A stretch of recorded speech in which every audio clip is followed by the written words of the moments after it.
अमेरिकेमध्ये मला जर मेथीची भाजी खायची असेल ना, तर ती मला स्वतःलाच उगवावी लागेल. कारण मी जिथे राहते ना, तिथे मेथीची भाजी कधी मिळते, तर कधी मिळत नाही.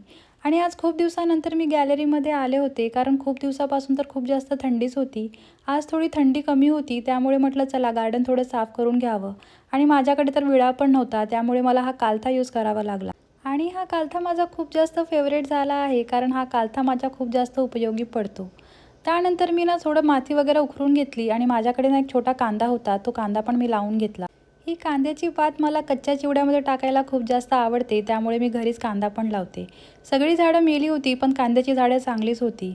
नंतर मी कांद्याच्या झाडांना थोडं पाणी वगैरे दिलं आणि शेवंतीच्या झाडाकडे बघून ना मला खूप जास्त दुःख झालं, कारण ते झाड पूर्णपणे ड्राय झालं होतं. त्याला वाचवण्यासाठी मी खूप जास्त ट्राय केलं. त्याला मी घरामध्ये पण घेतलं होतं, तरीसुद्धा ते ना मेलंच, कारण इथे खूप जास्त थंडी होती.